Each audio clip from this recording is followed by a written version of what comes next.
하나님 말씀 마가복음 12장 18절에서 27절까지 말씀 교독하겠습니다.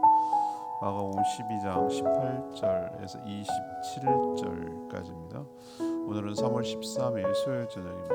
3월 13일자 본문 마가복음 12장 18절에서 27절입니다.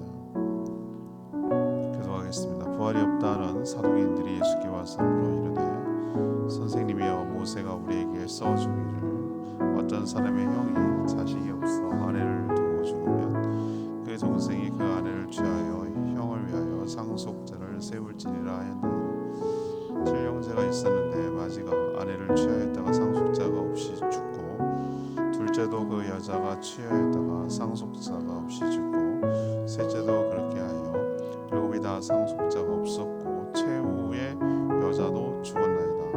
일곱 사람이 다 그를 아내로 취하였으니 고할 때 곧 그들의 살 때 누구의 아내가 되리이까. 예수께서 이르시되 너희가 성경도 하나님의 능력도 알지 못함으로 오해함이 아니냐. 사람이 죽은 자 가운데서 살아날 때에는 장가도 아니하고 십도 아니하고 하늘에 있는 천사들과 같으니라. 죽은 자가 살아난다는 것을 말할진대 너희가 모세의 책 중 가시나무 떨기에 관한 글에 하나님께서 모세에게 이르시되 나는 아브라함의 하나님이요 이삭의 하나님이요 야곱의 하나님이로라 하신 말씀을 읽어보지 못하였느냐. 하나님은 죽은 자의 하나님이 아니라 산 자의 하나님이시라. 너희가 크게 오해하였도다 하시니라. 아멘. 지금 예수님이 있는 곳이 어디입니까?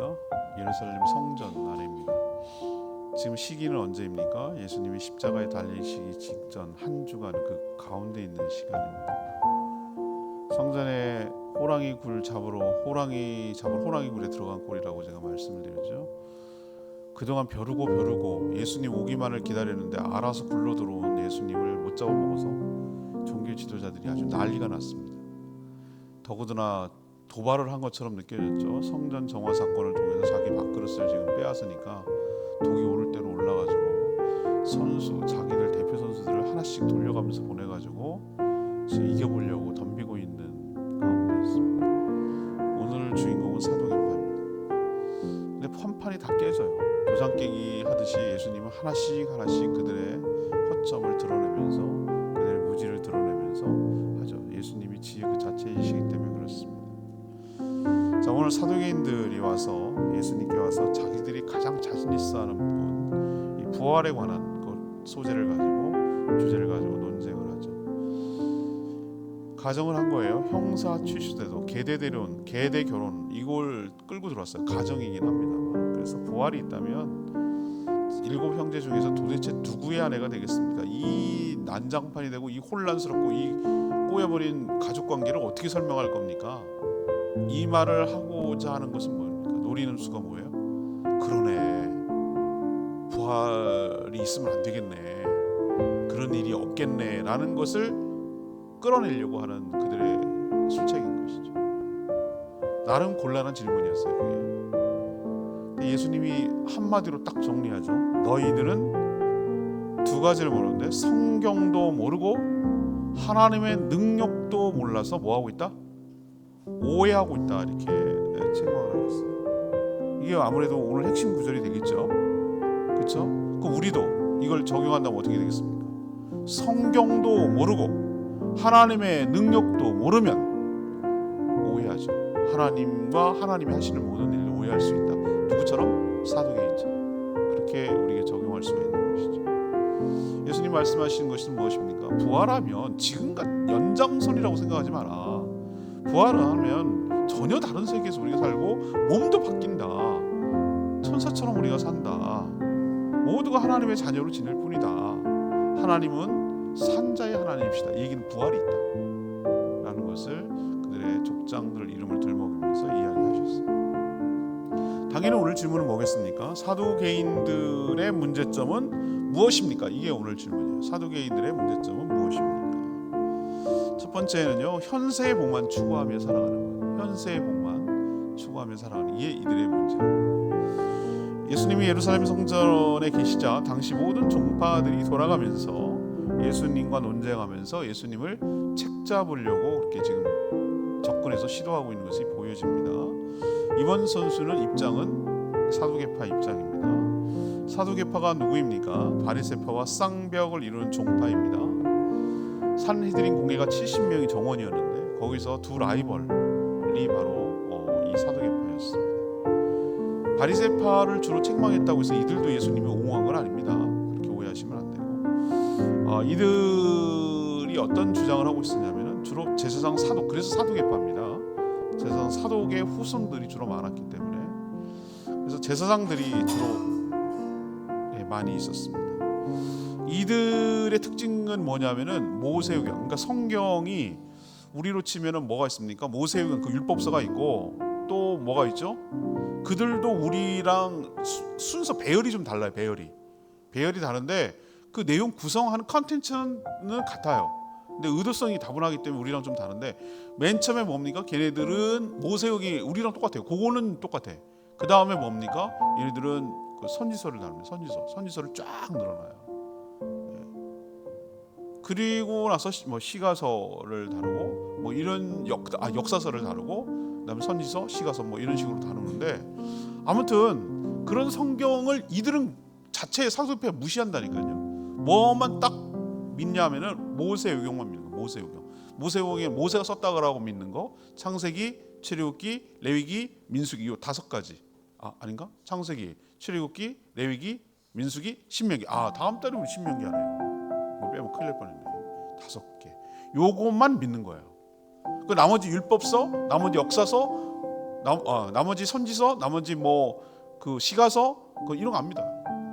이 사람들 그것만 딱 믿고, 그것만.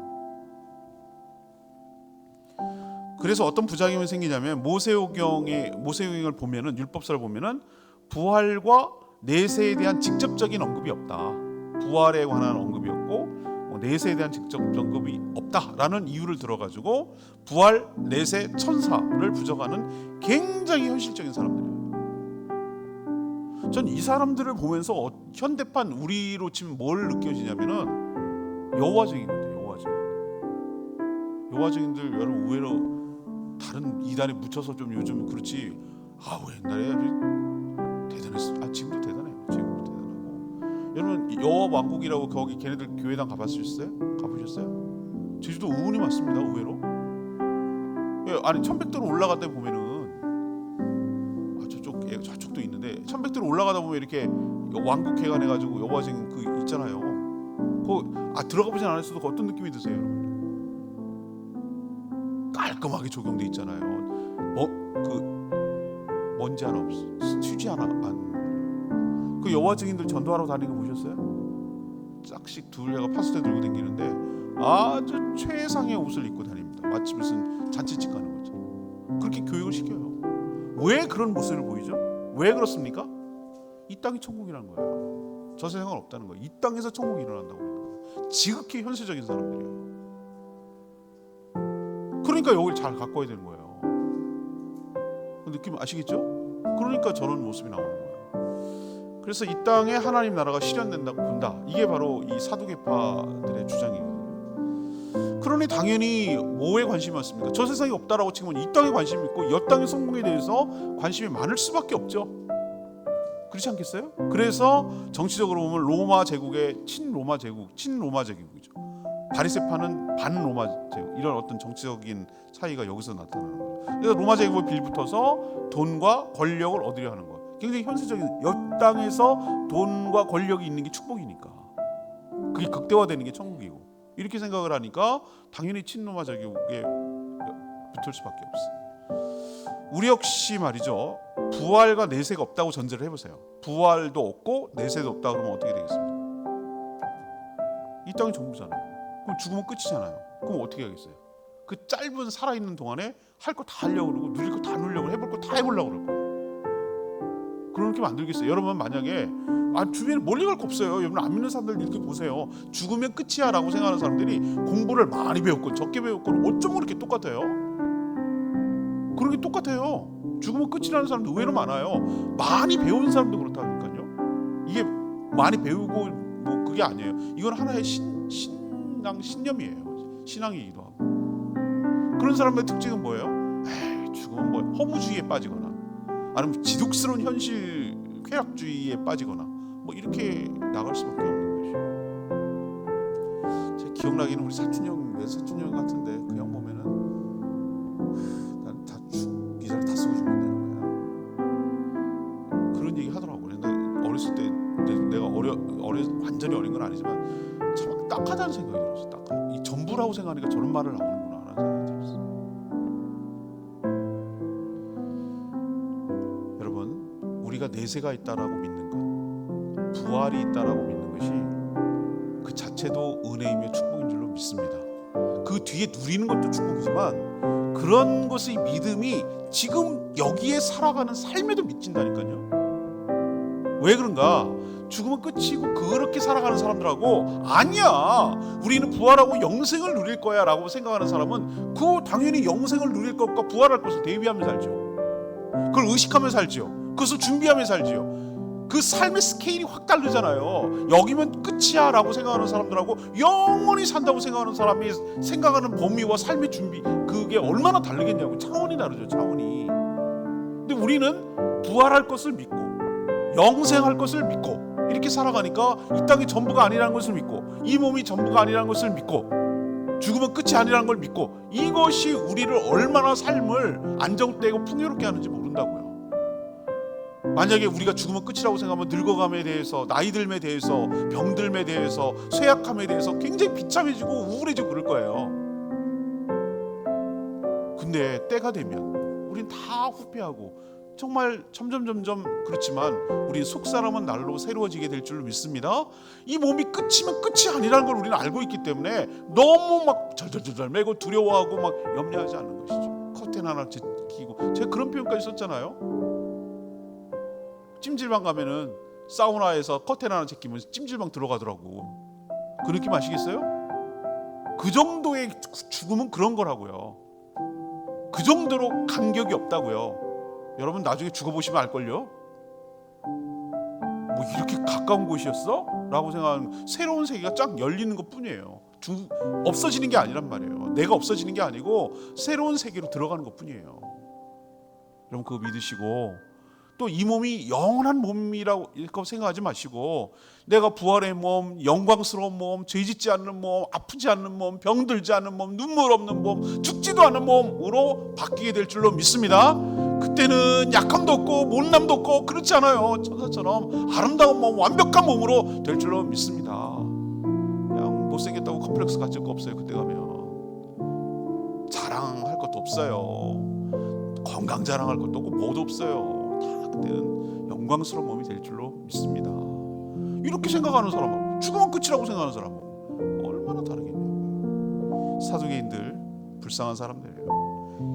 현재가 전부라고 생각하고 현세의 몸만 추구하고 사니 내세에 대한 대비 전혀 못하잖아요. 자, 두 번째, 이 사람들의 가장 큰 문제는 결국 뭡니까? 부활을 알지도 못하고 믿지도 않았다는 거예요. 이들의 가장 큰 약점이 이거예요. 사두개파는 다른 종파가 번번이 예수님께 깨졌다는 소문을 듣고 자기 이제 전문 분야, 자기 나름대로 전문 분야를 들고 들어와서 예수님을 공경에 빠뜨려서 이겨보려고 지금 덤비거든요. 그들이 자신 있는 게 뭐예요? 형사치수제도, 계대결혼, 이게 신명기 25장 5절 6절에 나오는 그 제도예요. 제도. 다음 달에 한다니까요. 신명기 다음 달부터 시작해서 4월, 5월, 6월 이렇게 무려 한 두 달 반에 걸쳐서 진행이 됩니다. 자, 이게 계대결혼과 이게 기업물은 뭐 이런 건데요. 룻기, 거기 잘 나타나잖아요. 가문을 잇고 여성을 보호하려는 그런 율법이에요. 그래서 형이 만약에 결혼했는데, 형수랑 결혼했는데 자손, 특히 아들이 없이 죽었어요. 그러면은 그 시동생이 그 동생이 죽은 형님을 대신해서 어떻게 되는 거야? 형수랑 결혼해줘야 돼. 자기 아내가 있음에도 불구하고 해줘야 돼. 이 표현이 좀 뭐한데, 제가 적절한 표현이 이거 해줘야 되는 거예요. 해줘야 돼. 의무. 그래서 어떻게 합니까? 결혼을 결혼이라기보다는 자녀를 낳는 거지. 낳으면 그거는 동생의 자녀가 아니라 누구 자녀예요? 죽은 형의 자녀. 죽은 형의 자녀. 그래서 형의 가문을 어떻게 하는 거예요? 있는 거예요. 우리도 가끔 말입니다. 이런 건 안 하는데 이런 해괴한 짓은 안 합니다. 끔찍하잖아요. 지금 끔찍한가? 끔찍하지. 내가 원하지도 않은 형수랑 결혼한다고 생각해보세요. 이게 웃기잖아요. 이 무슨 콩가루야 이런 게 있지만 사람이라는 게 제도를 만들 때 다 이유가 있는 거예요. 우리는 이거는 아닌데 이거보다 더 어쩌면은 애들한테는 잔혹할 수 있는 게 있어. 입양하는 거. 우리는 그게 그럴 수 있다고 생각하고 여러분 용납하잖아요. 그런 거는 그럴 수 있다고 보잖아요. 예를 들면 형님네 애가 없어. 애 딸만 있고 가문을 이을 사람 없어. 동생네 아들을 둘 낳았어. 그럼 어떡합니까? 하나를 해가지고 형님에다가 보내잖아요. 자기 자식인데. 그래서 어떻게 하는 거예요? 형님의 그 가문을 계속 있게 만들려고 입양 보내잖아요. 그런 거는 왜 괜찮다고 그러세요? 애들 입장에서 생각해보자고. 나는 뭐야? 선택 여지가 없어. 나는 뭐 여기서 태어났는데 왜 나의 의지 나한테는 물어보지도 않고 어떻게 보고 왜 나는 저기다 보내야 되는 건데? 이거 애한테는 잔혹한 거 아니에요, 그거? 그렇잖아요. 근데 우리는 다 그거를 그럴 수 있지. 그 가문이 그러니까 이 제도를 당시의 상황으로 들어가면은 왜 그렇게 했는지를 여러분 좀 이해를 하셔야 된다니까. 그럴 수 있다고 보는 거예요, 율법적으로. 그래서 그걸 파고 들어가는 거예요. 그래서 이제 형의 가문을 있게 하는 건데 사두개인들이 가정을 한 거예요. 이거는 비유예요, 비유. 가정을 해서 한 여자가 있습니다. 이게 주인공이에요. 남편이 결혼했어요. 근데 남편이 죽었어. 기구하죠. 그래갖고 이제 이 계대 결혼 이 원리에 따라서 이 형사취수 제도에 따라서 시동생하고 결혼했어요. 근데 웬일 이 집안은 이런 표현을 쓰면 안 돼. 이런 표현을 하면 안 돼. 이거는 정말 굉장히 샤머니즘적인 표현이야. 다 죽어. 내리 아들이 다 죽어. 다 죽을 수 있죠. 나오미네 가정은 기럐인가 멸륜 둘이 다 죽었는데 지네 아버지도 죽고 남자라고 싹 죽었는데. 가정이 가정. 그럴 수 있잖아요. 이거는 가정이니까. 그래서 첫째 죽어, 둘째. 이 여자는 뭐야 도대체? 7째까지 죽었는데 애가 없어. 그래갖고 이 여자도 결국은 죽었다 치는 거예요. 죽었다고 칩시다. 이렇게 사두개인이 얘기한 거예요. 그래서 그러면서 이제 드디어 자기 본색을 드러내는데 부활에 있다면, 당신 말대로 부활이 있다면 이 여자가 딱 부활을 했고 남편들도 다 부활했는데 그러면 이 여자는 누구의 아내가 되겠습니까? 7 중에서 이 아내? 7 중에서 다 자기 아내라고 그럴 텐데 그럼 누구의 아내가 되겠습니까? 라고 질문하는 의도는 뭐겠습니까? 진짜 궁금해서가 아니라 정말로 부활이 있다면 하나님께서 이런 혼란스러운 상황을 만드시겠습니까? 이런 콩가루 같은 이런 있을 수 없는 인륜이 아니 이런 일이 부도덕한 일이 생기도록 하겠습니까? 라는 것을 들이대고 그러네. 부활이 없는 게 맞는 거네. 부활이 만약에 있다면 아주 난리가 나겠네. 라는 것을 예수님으로부터 끌어내려는 그런 질문이에요. 진짜고 듣는 거예요. 몰라서 묻는 게 아니에요. 이들은 부활이 뭔지를 모르고 있어요. 지금 세상이 계속 이어진다고 보는 거예요. 자, 100번 양보해서 100번 양보합시다.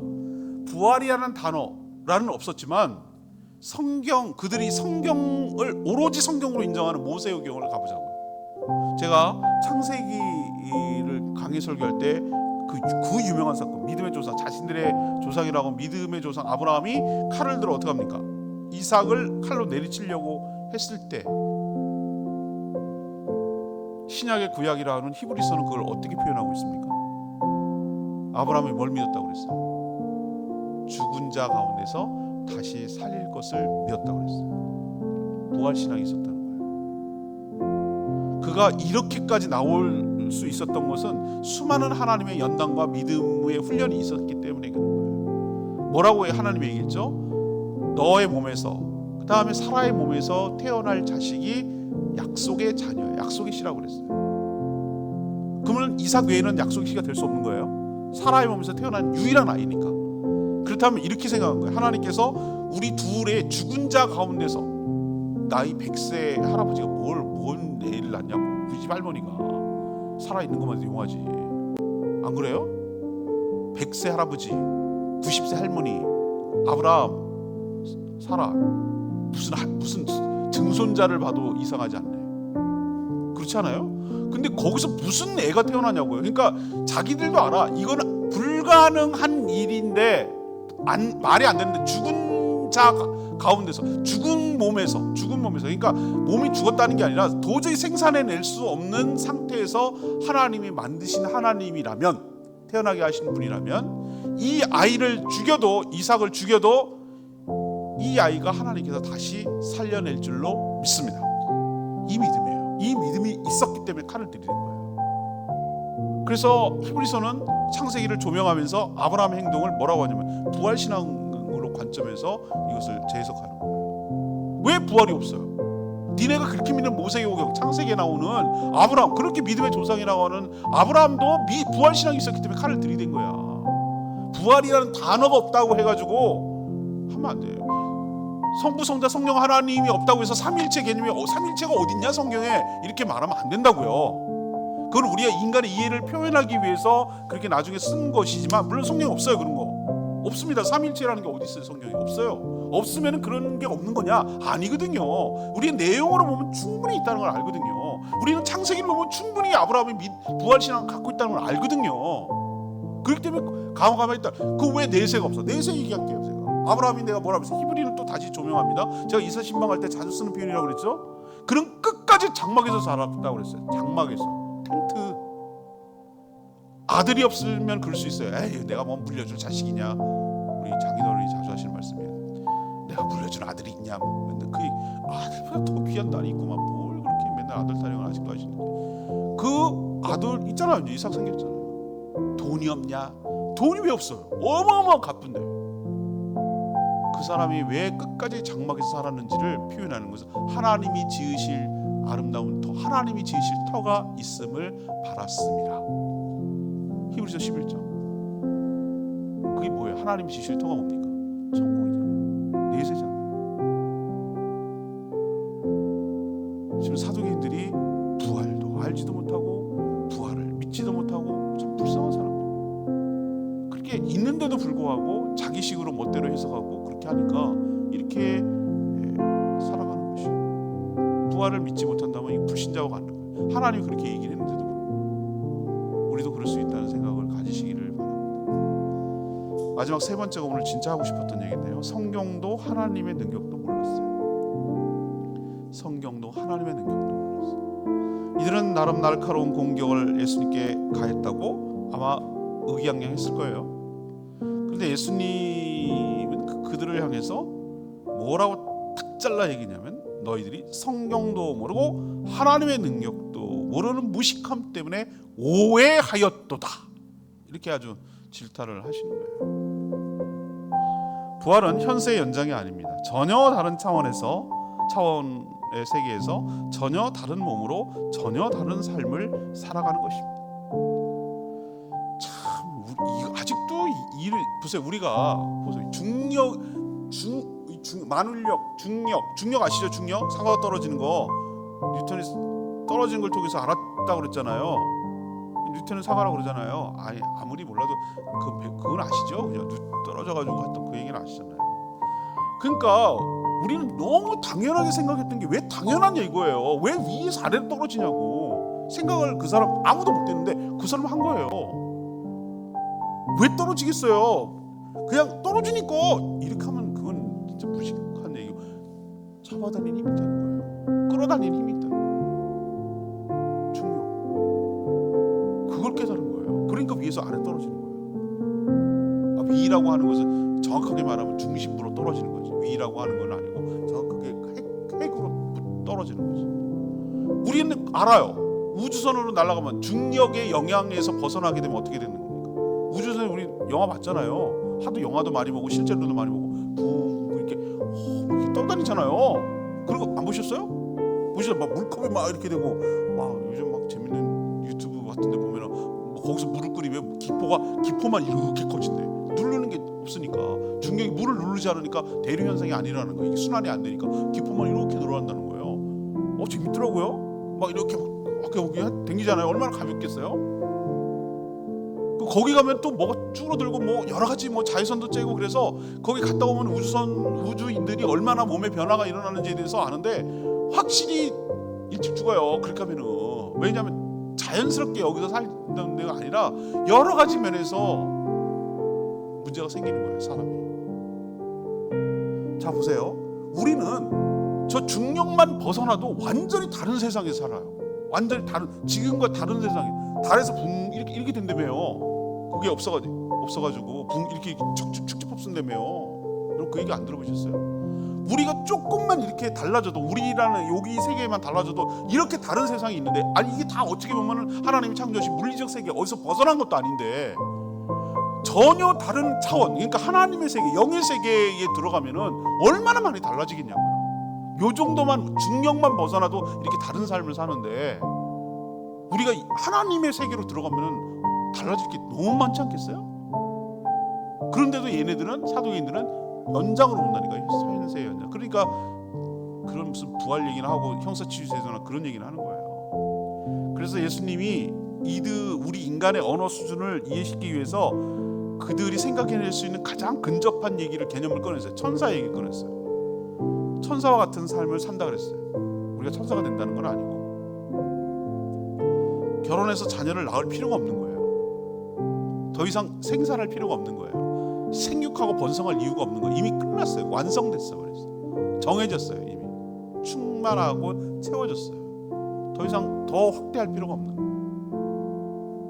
감사하죠, 여러분? 감사한 거. 애기 못 보는 재미가 없나? 아무튼 천사처럼 살아. 그래서 모두가 동등한 상태로 천사처럼 살 것이에요. 그래서 여러분, 우리 할아버지도 하나님 아버지, 우리 아버지도 하나님 아버지, 저도 하나님 아버지, 우리 아들도 하나님 아버지, 이게 어떻게 된 거야, 촌수가? 다 가능한 이유가, 우리는 천국에 가면 다 하나님 아버지라고 섬길 거예요. 모두 다 하나님의 자녀로 살게 될 줄로 압니다. 여기서나 이런 거라는 거예요. 여기서나 정말, 그러니까 있을 때 잘해야 되는 거예요. 물론 거기 가서도 친할 거예요. 근데 지금과의 관계를 유지하는 건 아니에요. 모두 다 하나님의 자녀로 살아가게 될 거예요. 직분, 여자, 남자, 백인, 흑인 이런 거 아무 의미가 없어요. 전혀 새로운 몸이 된다니까요. 그게 하나도 의미가 없어요. 그런 차별도 없고요. 또 하나 예수님이 얘기한 게 있어요. 하나님은 모세를 처음 만나는 장면을 그 사두개인들한테 얘기했어요. 이게 출애굽기 3장 6절에 나오는 거거든요. 하나님이 이 모세를 딱 나타나면, 모세가 얼마나 놀랬겠어요? 근데 자기를 소개해야 되죠. 누구라고 소개해야 될 때 뭐라고 하나님이 얘기했냐면, 나는 아브라함의 하나님, 이삭의 하나님, 야곱의 하나님이다 라고 하셨어요. 여러분이라면 이 얘기를 어떻게 알아듣겠습니까? 이거 누가 몰라. 족장의 순서잖아. 아브라함, 그의 아들 이삭, 그의 아들 야곱, 그 하나님이란 뜻이구나 라고 생각했는데 예수님이 그걸 팍 뒤집어 엎어버렸잖아요. 그게 몰라서 아브라함의 하나님, 이삭의 하나님, 야곱의 하나님이야 라고 하나님이 모세한테 한 얘기가 아니라, 그 얘기가 아니라 그들이 여전히 죽지 않고 살아있어서 하나님과 관계를 맺고 있다. 죽으면 누구의 하나님 될 수 없잖아요. 아브라함, 살아있는 아브라함의 하나님이기도 하고, 나는 이삭의 하나님이기도 하고, 저기 야곱의 하나님이기도 하고. 이 얘기는 뭐냐면 아브라함, 이삭, 야곱 다 살아있다는 거예요. 그런 의미로 예수님이 얘기했다고, 지금 하나님이 모세한테 얘기했다고 지금 예수님이 재해석해 주는 거예요. 니네들이 그렇게 모세만 믿으니까, 그렇게 너희들이 금지오경이라 하고 믿고 철석같이 믿는 그 모세오경, 거기에서도 하나님은 살아있는 하나님으로 얘기했냐. 그 사람이 죽은 게 아니다. 아브라함이 죽은 게 아니다. 살아있다. 야곱도 살아있고 이삭도 살아있고 너네 조상이라고 하는 아브라함도 지금 살아있다. 왜 부활이 없다고 하느냐, 이게 왜 내세가 없다고 하느냐.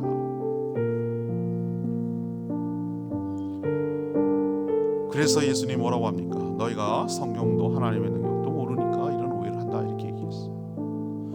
레마의 말씀 역시 24절, 이 오늘 중에서 가장 중요한 구절이 이 구절이에요. 예수께서 이르시되 너희가 성경도 모르고 성경도 하나님의 능력도 알지 못하고 그러니까 오해를 하는 것 아니냐 이 얘기를 하는 건데요. 예수님의 말씀이 사두개인들만 두고 하는 말씀일까? 저는 이런 생각을 해봤어요.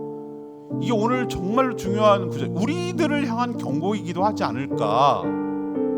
그래서 우리 역시 성경도 모르고 하나님의 능력도 모르면 사두개인들처럼 엉뚱한 소리나 하고 제멋대로 상상하고 제멋대로 해석할 수 있지 않을까라는 것에 대한 예수님의 경고라는 거죠. 힘써 하나님의 말씀을 제대로 알아야 되고 또한 하나님의 능력을 온전히 신뢰하고 맡기는 믿음이 우리에게 필요할 줄로 믿습니다.